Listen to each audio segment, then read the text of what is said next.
Hello, everyone, and welcome to Blog Run Everything, and welcome back for those returning subscribers, and also welcome if you're new here. I'm not going to be able to do my typical match review here. This is going to be more like a reaction.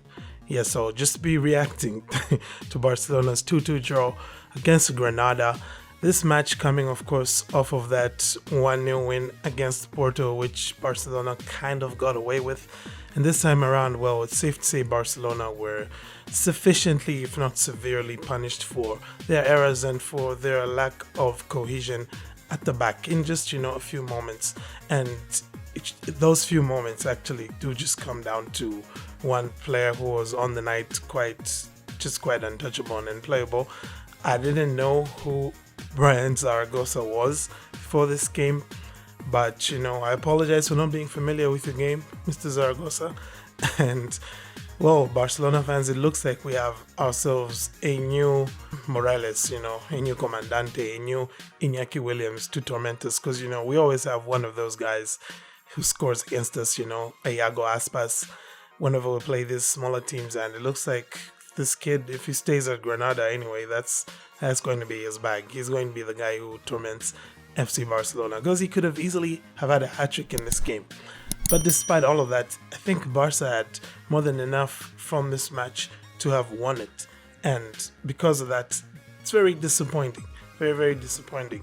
Anyway, I'll talk probably more about it in detail later on in the week. This being an international break that we've just gone into, I'll have a bit more maybe time on my hands to just sit down and have a more long format kind of chat where I'll talk a lot more about not just this result, but I think also the results since about Celta de Vigo, somewhere around there, the results that Barcelona have had from then up until now. Barca haven't really been convincing in any of the matches that they've played between then and now, except for, I don't know, maybe Sevilla is the only game where I can think that Barca probably deserved to have come out of it with a lot more than just a 1-0 win. And I guess you could say the same here, because Barcelona did have a lot of chances. The clinical finishing just wasn't there. And maybe in some respects as well, maybe just a bit of luck was lacking. I don't know. But, Ferran Torres could have easily have had 2 goals in this game. One, which was probably the one that he should have scored more than anything else, where his shot was charged down from close range after an Araujo knockdown.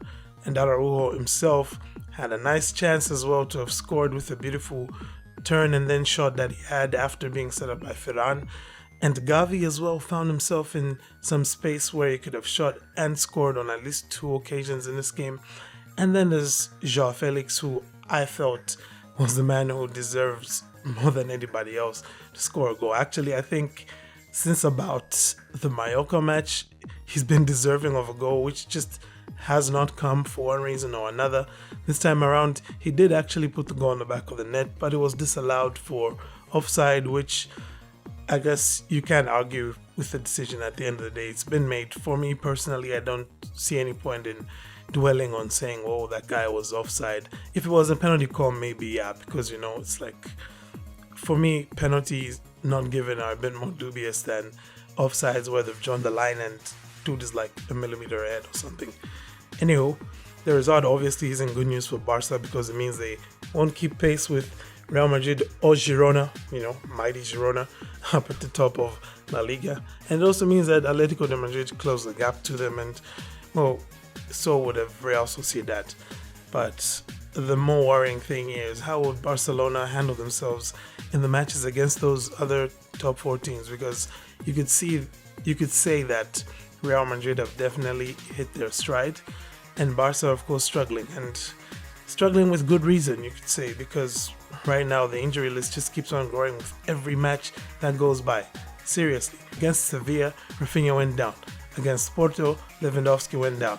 And now here, against Granada, it was Joules Kounde, and it doesn't look like it's going to be a short layoff, if you ask me, because that looked like a pretty serious strain maybe on his knee ligament. So probably be out as long as Lewandowski or something like that. And, well, we'll see how all of that goes. But what were your thoughts anyway on this game? Personally, I found it a bit draining watching Barcelona in this game because, like I said, a lot of opportunities were created in this game. This isn't one of those matches where, like I would say, Getafe, where we didn't see Barca create much. Barcelona actually created a lot in this game, and they should have scored more than the 2 goals that they had. And I guess maybe when Xavi doesn't have his best day at the office, you can't really expect to get much from it, because that goal Barca conceded on the first one, that was definitely just down to Xavi getting caught in possession, something that rarely happens, but it happened here, and Barcelona were severely punished for it. And Barcelona was severely punished for it, once again, like I said, by Bryan Zaragoza, who scored after just 17 seconds. It's the quickest goal Barca has ever conceded. But that wasn't the only history that was said, of course, in the day, because Lamine Yamal as well, finally, at the final time of asking. I say that because this was literally his last opportunity to have scored in a match and be the youngest ever scorer in La Liga history. And that's exactly what he did, pulling one back for Barcelona before halftime. So, good on him. And it's just a shame that it came in a match like this. But you know what? Ansu Fati's first goal for Barca came in a drab 2-2 draw against Osasuna. So I guess maybe it's just in keeping with recent trends with La Masia talents. Anyway, thank you all for tuning in. Have a great day. And Forza Barca.